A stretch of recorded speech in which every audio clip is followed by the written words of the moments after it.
আসসালামু আলাইকুম। নিয়মিত বাংলা সংবাদ আপনাদের স্বাগতম। শুরুতে থাকছে শিরোনাম, এরপর বিস্তারিত।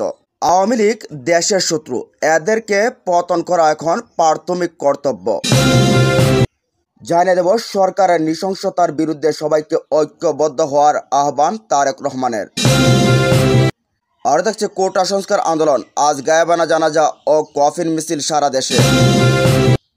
এবং সবশেষ জানিয়ে দেব নিহত শিক্ষার্থীদের জন্য গায়েবানা জানাজা পড়বেন বিএনপি ও যুগপৎ আন্দোলনের নেতারা। এতক্ষণ শুনছেন সংবাদ শিরোনাম, এবার জানুন পুরো বিস্তারিত। বাংলাদেশ এখন এক রক্তাক্ত প্রান্তর। দেশ এখন স্পষ্ট দুভাগে বিভক্ত। একদিকে মুক্তিযুদ্ধের চেতনা নামে খুনে লুটেরা এবং এদের সমর্থক, অন্যদিকে মার খাওয়া অধিকার বঞ্চিত মানুষেরা। জনতার ভোটের অধিকার কেড়ে নেওয়া সরকার আর তার দোসররা এখন এতটাই বেপরোয়া যে সামান্য চাকরির অধিকার চাইতে যাওয়া তরুণ ও তরুণীদের নির্বাচীরা হত্যা করছে। দেশের কোনায় কোনায় নিরস্ত্র প্রতিবাদী তরুণদের উপর হামলা করা হচ্ছে। গত ১.৫ দশকে বাংলাদেশের গণতন্ত্র হত্যা করা হয়েছে, দেশের সম্পদ অবাধে পাচার করা হয়েছে, রাষ্ট্রীয় সব প্রতিষ্ঠান ধ্বংস করে দেওয়া হয়েছে, দেশের অর্থনীতি পঙ্গু হয়ে গেছে। এই সবের প্রতিবাদ করতে গিয়েই মুক্তিযুদ্ধের চেতনার বিরোধিতার ট্যাগ দিয়ে দেওয়া হয়েছে। জনগণের টাকায় কেনা অস্ত্র দিয়ে জনগণের বেতনের পালিত পুলিশ হত্যাকাণ্ড ঘটেছে। সারা দেশে সরকারি দলের দোসর ছাত্রলীগ তাণ্ডব চালিয়েছে। এসবের উস্কানি দিয়েছেন স্বয়ং প্রধানমন্ত্রী। রাগ বা অনুরাগের বশবর্তী না হয়ে জনতাকে সেবা দেওয়ার যে শপথ তা তিনি ভঙ্গ করেছেন। মুক্তিযুদ্ধ আর রাজাকারের বাচ্চার নামে দেশকে দুভাগে বিভক্ত করে ফেলছেন। শপথ ভঙ্গ করায় তিনি তার বৈধতা হারিয়েছেন। অবশ্যই এমনিতেই তিনি অবৈধ প্রধানমন্ত্রী, তবে এখন সংবিধানের ধারাটাও ভাঙলেন। তার লেলিয়ে দেওয়ার হত্যাকাণ্ডে কেবল ছাত্রলীগ আর পুলিশ নয়, পাঁচটার দোসর অন্ধ আওয়ামী সমর্থকেরা মুক্তিযুদ্ধের চেতনার আলাপ করে এই হত্যাকাণ্ড সমর্থন দিচ্ছে। সব মিলিয়ে এরা নিজেদের রাষ্ট্রের শত্রু হিসেবে প্রমাণ করেছে। যে কোনো উপায়ে নিজেদের ক্ষমতা ও লুটপাট চালিয়ে যাওয়ার জন্য এরা গণহত্যাকারী হয়েছে। ফলে এখন আর কেবল গণতান্ত্রিক আলাপ আর প্রতিবাদে কাজ হবে না, এইসব গণশত্রুদের বিরুদ্ধে প্রতিরোধ দরকার। অবৈধ প্রধানমন্ত্রী আর তার গণহত্যাকারী দল ও সমর্থকদের প্রতিরোধ করাই দেশবাসীর কর্তব্য।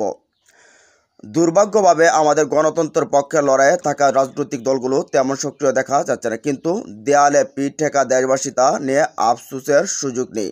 যে গণহত্যা শুরু হয়েছে তা থামাতে হলে গণশত্রুদের সর্বস্ব দিয়ে হারাতে হবে। আমাদের বেঁচে থাকার জন্য, আমাদের উত্তরসূরিদের টিকিয়ে রাখার জন্য যে যার জায়গা থেকে গণশত্রুদের বয়কট করতে হবে। তাদের যত ক্ষমতাই থাক, তাদের সামাজিকভাবে প্রত্যাখ্যান করতে হবে। এমনকি পরিবারের সদস্য ও প্রিয়তম বন্ধু যদি সেই গণবিরোধী দলের সমর্থক ও সুবিধাভোগী হয়, তাদের ত্যাগ করতে হবে। অস্তিত্বের লড়াইয়ে এই বয়কট আমাদের প্রাথমিক কর্তব্য। এদিকে সরকারের নৃশংসতার বিরুদ্ধে সবাইকে ঐক্যবদ্ধ হওয়ার আহ্বান তারেক রহমানের। পুলিশ, ছাত্রলীগ, যুবলীগের হামলা ও গুলিতে ৬ কোটা সংস্কার আন্দোলনকারী নিহতের ঘটনায় শোক প্রকাশ করেছেন বিএনপির ভারপ্রাপ্ত চেয়ারম্যান তারেক রহমান। এ সময় তিনি সরকারের নৃশংসতার বিরুদ্ধে দলমত নির্বিশেষে সবাইকে ঐক্যবদ্ধ হওয়ার আহ্বান জানান।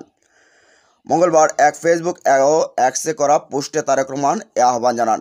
ওই পোস্টে তারেক রহমান লেখেন, আওয়ামী লীগ ও আইনশৃঙ্খলা রক্ষাকারী বাহিনীর গুলি ও ধারালো অস্ত্রের আঘাতে ৬ জন শিক্ষার্থী নিহত হয়েছেন। তাদের হামলায় দেশব্যাপী আরও হাজারো সাধারণ শিক্ষার্থী আহত হয়েছেন। এ ঘটনায় আমি মর্মাহত ও ব্যথিত। বিএনপির ভারপ্রাপ্ত চেয়ারম্যান আরও বলেন, মেধার ভিত্তিতে ন্যায্য ও সমান সুযোগের দাবিতে চাকরির ৫৬% কোটা পদ্ধতি সংস্কারের দাবিতে সারা দেশে বিভিন্ন শিক্ষা প্রতিষ্ঠানের শিক্ষার্থীরা বিক্ষোভ করছেন। তবে বর্বর শেখ হাসিনা জাল ভোটে নির্বাচনের মাধ্যমে অবৈধভাবে রাষ্ট্রীয় ক্ষমতা দখলকারী আবারও প্রমাণ করেছেন যে নিরপরাধ ছাত্রদের ন্যায্য দাবি জানানোর কোনো জায়গা নেই। বিরোধী রাজনৈতিক মতামতের জন্য তো কথাই নেই। এ সময় যারা নিহত হয়েছেন তাদের আত্মার শান্তির কামনা করেন তারেক রহমান। আহতদের দ্রুত আরোগ্য কামনা করছি। নিহতদের পরিবারকে এই সুখ ও বেদনা সহ্য করার শক্তি দান করার জন্য আল্লাহর কাছে প্রার্থনা করছি। এই অবৈধ সরকারের নৃশংসতার বিরুদ্ধে দলমত নির্বিশেষে সবাইকে ঐক্যবদ্ধ হওয়ার আহ্বান জানাচ্ছি। এদিকে আজ গায়েবানা জানাজা ও কফিন মিছিল। পুলিশ ও ছাত্রলীগের হামলা ও গুলিতে নিহত সাধারণ শিক্ষার্থীদের জন্য গায়েবানা জানাজা ও কফিন মিছিল করার ঘোষণা কোটা সংস্কার আন্দোলন শিক্ষার্থীরা। আজ বুধবার 17 জুলাই সারা দেশে এক কর্মসূচি পালন করবেন তারা। গতকাল মঙ্গলবার রাতে 12টার দিকে এক কর্মসূচির ঘোষণা দেন বৈষম্য বিরোধী ছাত্র আন্দোলনের অন্যতম সমন্বয়ক আসিফ মাহমুদ।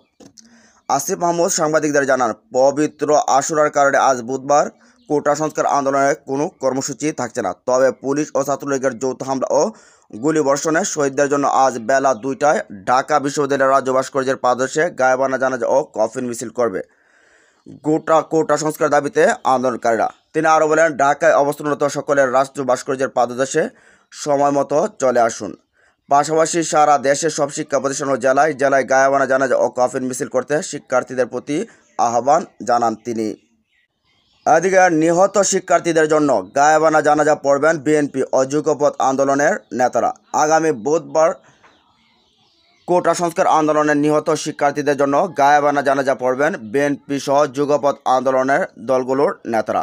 বিএনপি মহাসচিব মির্জা ফখরুল ইসলাম আলমগীর রাজধানী গুলশানে বিএনপির চেয়ারপারসনের রাজনৈতিক কার্যালয়ে যুগপৎ আন্দোলনের সমন্বয় কমিটির বৈঠক শেষে সাংবাদিকদের সম্মেলনে এসব ঘোষণা করেন।